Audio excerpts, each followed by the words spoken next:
પણ સોરઠ જરા જગ જૂની અને ગરવો ઈ નદગીરના એના આવજણા એંગળ ભીએ અરે દેવના ઇનરનેના કોણ આવજણા એંગળ ભીએ જેના રમણાઈ નરનેના. મિત્રો, મારું નામ છે મિત દેસાણી અને હા, આ હુંકાર સાંભળી રહ્યા છો ને? આજે આપણે વાત કરવાના છીએ આજ હુંકાર કરનારા હાવજની, જંગલના રાજા તરીકે ઓળખાતા સિંહની. એ સિંહ જેની એક હુંકાર સાંભળીને 5 કિલોમીટરે બેઠેલો તમારા અને મારા જેવો માનવી હલી જાય. જાત મહેનતે ખાય એ સિંહની જાત. અરે ભૂખ્યો રે પણ કોઈ દી ખડ ના ખાય એ સિંહની જાત વિશે આપણે વાત કરવાના છીએ. આપણે વાત કરીએ એમના રહેઠાણ વિશે, એમના હેબિટેટ વિશે, તો આખી દુનિયાની ઈચ્છા થાય કે અમારે રૂબરૂ સિંહની ગર્જના સાંભળવી છે.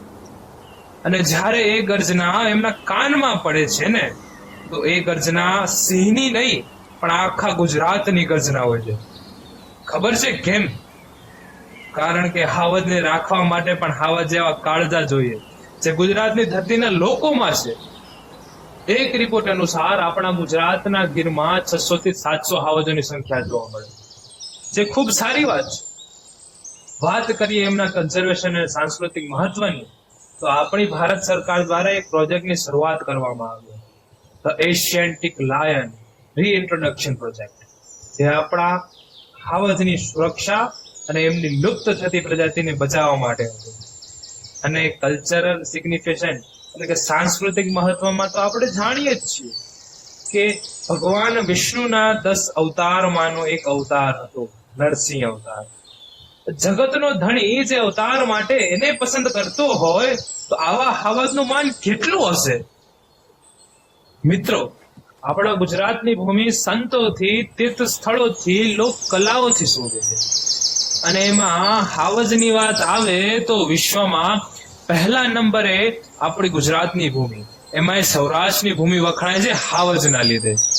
આપણા ગુજરાતના ગીરમાં મારા ને તમારા આભૂષણો કહી શકાય એવા સિંહ વસે છે. ઘણા માણસોની નામની પાછળ માત્ર સિંહ લગાડવાથી જો એમનું ગૌરવ વધી જતું હોય, તો જે ભૂમિમાં હાવજ વસે છે એમનું મહત્વ કેટલું હશે?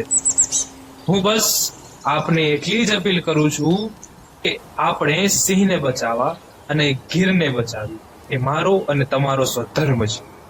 હું જ સિંહ છું, હું જ ગીર છું. હું સિંહને પણ પ્રેમ કરું છું, હું ગીરને પણ પ્રેમ કરું છું.